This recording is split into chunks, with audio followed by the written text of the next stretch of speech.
Pushkin. Ladies and gentlemen, give it up for the greatest capitalist in the history of the United States of America, Elon Musk! In October 2024, 9 days before the U.S. presidential election, Elon Musk, the world's richest man, took to the stage at a rally for Donald Trump in New York City. He wore black jeans, a black t-shirt, black blazer, and a black baseball hat that read, in dark gray embroidery, "Make America Great Again." I'm not just MAGA, I'm dark, gothic MAGA. Elon Musk, an American oligarch and entrepreneurial genius, had stood on many stages before he seized the podium at Madison Square Garden.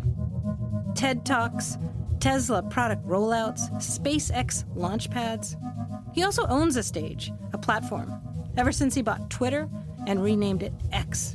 And he owns a sizable portion of the global communications infrastructure through his satellite company, Starlink. But this Madison Square Garden gig was part of a different endeavor entirely. Musk spent a staggering amount of money to help get Trump and Republicans elected. The world's richest man spent more than $250 million on the return to power of the world's most powerful man. Like some kind of Superman or supervillain. Returning to the White House, Trump promised to bring Musk with him. You guys are awesome. And once Musk got a taste for this kind of thing, he began to involve himself in politics of other nations. In Germany, in the UK. What does Musk's reinvention of himself as a kingmaker mean for the United States and for the world? How long will it last? No one knows what's going to happen next. But what happened before? In 2021, before Musk joined forces with Trump, before Musk bought Twitter, before Musk was in the news every day, he was in the news every other day, with headlines that sounded ripped from science fiction. Super-fast underground trains, rockets to Mars, brain control implants. I made a BBC series in which I tried to explain Musk by way of the science fiction he grew up with. Tales of superheroes with origin stories that seem to influence how he understands his own life. But so much has happened since then that we decided to update that series from 4 years ago, rename it, and add new episodes. Because Musk keeps changing. And so does his origin story.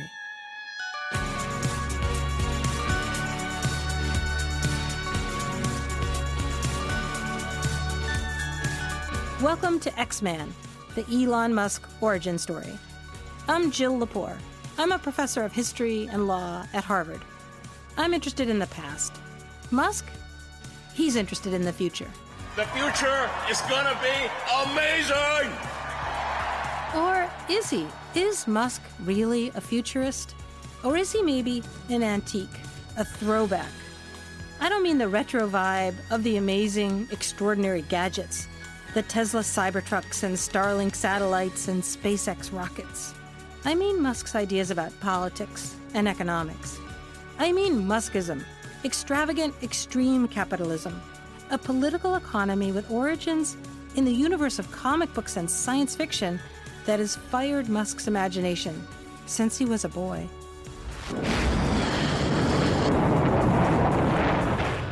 In this series, I'm going to blast off, not to the future, but to the past. Part of Musk's shtick is that he's still boyish, bit of a lad, plays video games, has smoked pot, watches superhero movies, talks about testosterone. Word has it, billionaires Elon Musk and Mark Zuckerberg possibly have now formally agreed to a cage match face-off.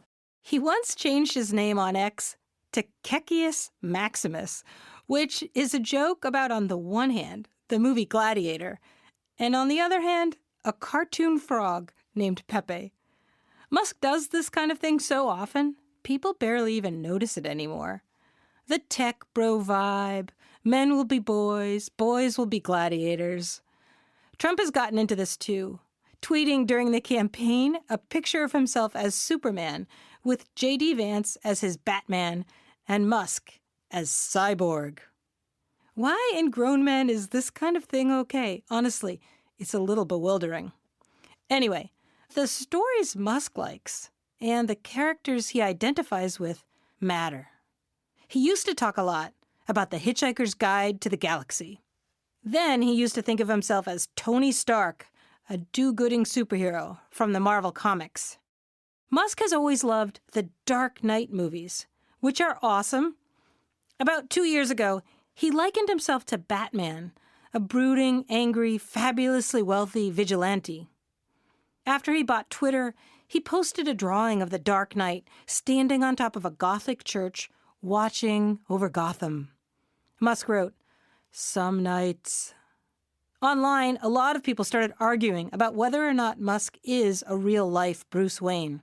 And then, too, when the Cybertruck came out, people said it looked like the Batmobile. Is that Batman?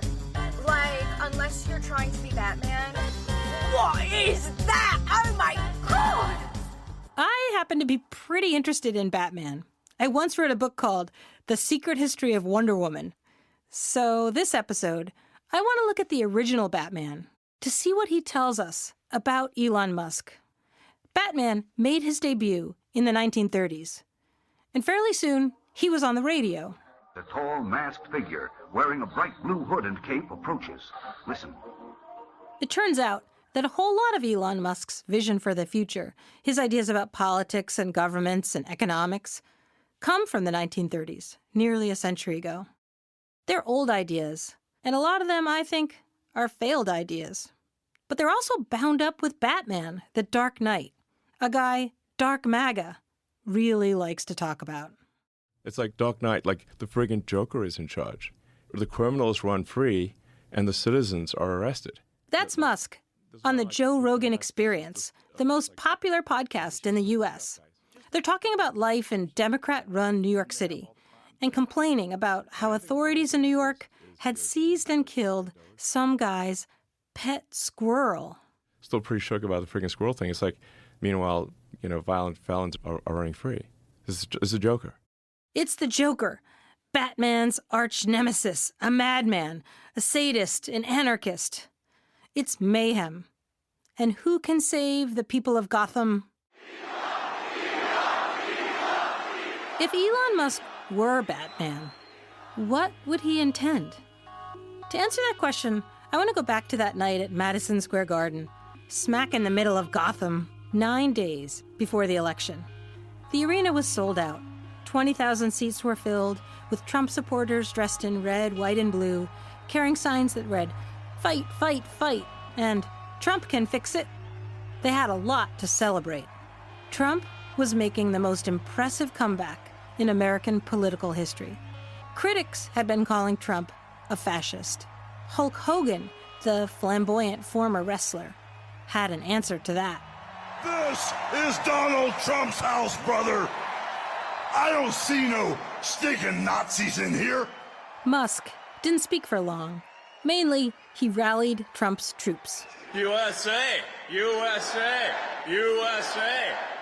And then Donald Trump, in a preview of his inauguration rally, promised to usher in a new golden age. I'm here today with a message of hope for all Americans. Trump spoke for more than an hour. He mocked journalists, talked about fake news, made a promise about immigration. On day one, I will launch the largest deportation program in American history to get the criminals out. I will rescue every city and town that has been invaded and conquered. He denounced indoctrination. We will get critical race theory and transgender insanity the hell out of our schools. And he pledged himself to a policy of isolationism. It's called America First.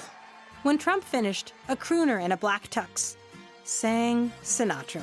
Start spreading the news.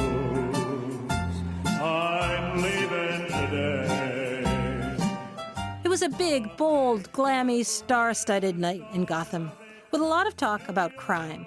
And Elon Musk, dressed as if he were Batman on a casual Friday, But it all reminded me of a very different night at Madison Square Garden. Ladies and gentlemen, fellow Americans, American patriots, I'm sure I do not come before you tonight as a complete stranger. You all have heard of me through the Jewish-controlled press. In 1939, the German-American Bund, an organization of American Nazis, held a sold-out rally in Madison Square Garden. They wore swastikas as armbands, raised their arms to Heil Hitler, and in front of a giant portrait of George Washington, celebrated him as America's first fascist. Here's Fritz Kuhn, the Bund Führer, warning about a Jewish conspiracy against the United States. Unless you Aryans, Nordics, and Christians wake up and speak out to demand that our government shall be returned to the American people who founded it. These American Nazis were searching for someone to blame. The people far and wide feel that somebody must have fallen down on the job. They were denouncing the press. The whole country now must see that there is no free radio for white men. Campaigning to cut government spending. Who is not familiar with the $1 billion yardstick that is required to measure the stupendous total of our national public debt? They were demonizing immigrants. Great floods of tears for a few 100,000 job-taking so-called poor Jewish refugees. And here's Fritz Kuhn again. They were fighting indoctrination. We, I say, will not fail you when called upon to give every lawful support in our power in the fight to break the grip and the parasite hand of Jewish communism in our schools, our universities, our very homes. History often sounds like a broken record. But it would be easy to make too much of the echoes between these two Madison Square Garden rallies, separated by decades. The whole calling people Nazis because you disagree with them, I'm sick of it. You're sick of it. So let me be clear. The nearly 80 million Americans who voted for Trump in 2024 were sick of Democrats, unhappy about inflation, annoyed by progressive purity crusades, and unimpressed by Kamala Harris. I get it, Hulk Hogan. I don't see no stinking Nazis here. Still, look, I'm a historian, and there is history here. Fascism has a history, and it casts a very long shadow. And there's another very particular reason to spend a little time thinking about the year 1939.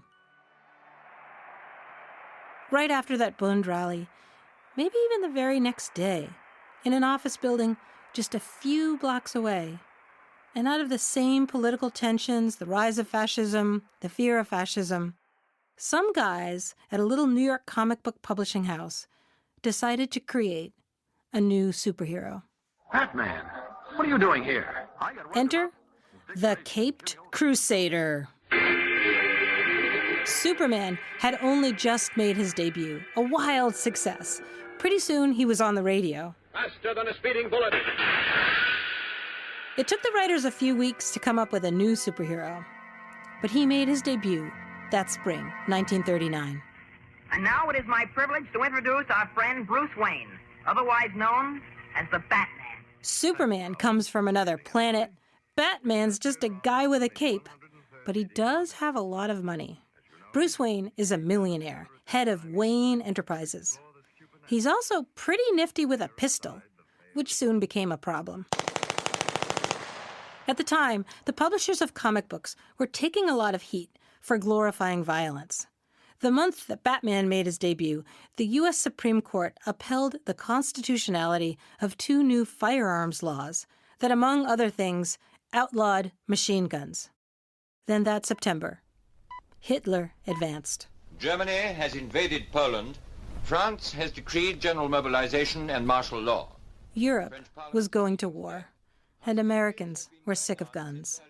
The publisher of DC Comics told the guy who wrote Batman to lay off the guns. Batman's gone, Mr. Kent, and I'm afraid we'll never see him again. Well, only the original Batman was gone, replaced with a new one. This Batman hates guns, and you know what he also hates? Fascists. Right after Germany invaded Poland, Batman got an origin story. As a kid, Bruce Wayne had watched his parents get gunned down on the streets. And so now here he was in 1939, fighting an organization of American fascists, a thinly disguised American Bund, known as the Scarlet Horde. I must stop the Scarlet Horde before they become dictators of the world. At the time, and over the next few years, critics of the comics would argue that they glorified strongmen. Time magazine published a story called, "Are Comics Fascist?" To defeat the argument that comics were too violent, Batman gave up his gun. To defeat the argument that comics were fascist, Batman took on this new enemy, the Scarlet Horde, American Nazis. I, Karl Kruger, will be dictator of the world. The Scarlet Horde's leader is pretty recognizably Fritz Kuhn, the leader of the Bund, America's top Nazi. Tell me, is our army ready? 2,000 strong, waiting for your command. Batman defeats him and, without a gun, saves Gotham from fascism. During the 2024 election, there was a lot of talk about fascism in the United States. Let me ask you tonight, do you think Donald Trump is a fascist? Yes, I do. Yes, I do. Joe is surrounded by fascists around the Oval Office. I've said it before, but I'll say it again. Everyone's tired of everyone calling everyone else a fascist. But with everything that's going on, the rise of far-right parties across Europe, including one in Germany, endorsed by Elon Musk, you can't not talk about fascism. And Batman's whole origin story is bound up with fascism. Every time Musk is compared to Batman, it raises an old question.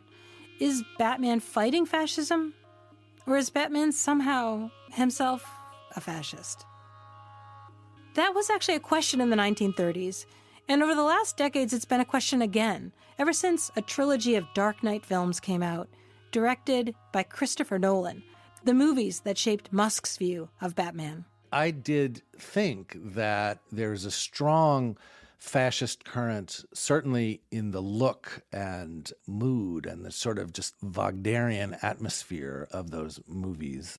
That's A.O. Scott, longtime critic from the New York Times, talking about those Nolan films from Warner Brothers Pictures, the very, very dark Dark Knight series. It starts with Batman Begins in 2005. What the hell are you? I'm Batman. Nolan's films brought forward in time the fascist themes and concerns of the original 1930s Batman. There's a very, not entirely coherent, but strongly kind of authoritarian political bent, and one that takes some interesting forms. A lot of characters in these movies say a version of, "Democracy has failed. We need a strong man." Take this scene from the 2008 film, The Dark Knight. When their enemies were at the gates, the Romans would suspend democracy and appoint one man to protect the city.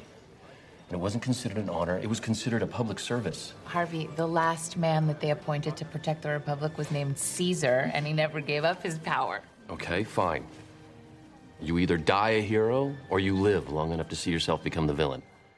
The people need a hero. The people need a hero. That the people can't take care of themselves. That in a way, the sort of the democratic institutions that might have met the people's needs and kept them safe have failed. And what they need is a strong figure from outside of the political system. There's no sense of any kind of democratic participation in the Batman world. Oh my God, no, they're all dupes. Everybody's a dupe. Every Gothamite is a dupe. Right. A.O. Scott has a theory that unlike the Dark Knight films, the Marvel Universe films, Iron Man, Captain America, Ant-Man, the Avengers, a team of do-gooders, these films represent an Obama-Biden view of the world, he says. It's just like this kind of weird global committee of superheroes who are going to go around solving problems, who put their own kind of personal feelings and motives and vendettas aside to work for the common good in a way that like a committee of the EU in Brussels might try to solve supply chain issues. That's a bureaucratic, technocratic idea of heroism. But the Dark Knight films, which come not from Marvel, but from DC, those movies are about the failure of Obama-Biden politics, the failure of the liberal democratic state, the failure of liberalism itself. And this is true, most of all, of Batman. His own personal story, his own kind of grievance and grief gets mapped onto the political situation and becomes kind of evidence of just the rottenness and untenability and corruption. So he doesn't assume power, but he represents a non-democratic, non-state, extra-legal, extrajudicial form of power. Nolan's Gotham is how the right understands San Francisco or Portland or Seattle, right? It's always nighttime in Gotham, people marching to their doom, being beaten up on the streets, homeless, bedraggled. Because in all of the DC movies, right, Gotham is America. Right. There's predators and prey, and then there are some people who might, for their own reasons or motives, protect some of the prey from the predators. But there is strength and there is power, and to be a hero, to be kind of righteous, is to understand that and to be able to use that. For Scott, this view is maybe Musk's view of Twitter, of politics, of everything. So, you could see like getting rid of content moderation, sort of opening up Twitter to what he likes to call free speech, is a way of saying, look, stop kidding yourself that people are going to come here and be nice and behave themselves. Nobody does that. Nobody believes that. We'd be better off if we got rid of the idea that people would. Batman might have given up guns. No guns, no killing. Where's the fun in that? But deranged Dark Knight fans have used guns, and they have killed. In 2012, a 24-year-old PhD student named James Holmes went to a showing of a Batman movie at a theater in Colorado. As though reenacting a scene from a Dark Knight comic, witnesses say Holmes fired into the air and then started shooting into the crowd. He killed 12 people. At his apartment, police found more guns and Batman masks. Holmes immediately surrendered. Police observed his hair was dyed orange. He told them, "I am the Joker." The Dark Knight might not have guns, but in 2024, campaigning for Donald Trump, Elon Musk, Dark MAGA, became an advocate for an armed citizenry. The other side wants to take away your freedom of speech. They want to take away your right to bear arms. He'd begun defending the Second Amendment of the U.S. Constitution. Free speech is the bedrock of democracy. That's why it's the First Amendment. And the Second Amendment is there to ensure that we have the First Amendment.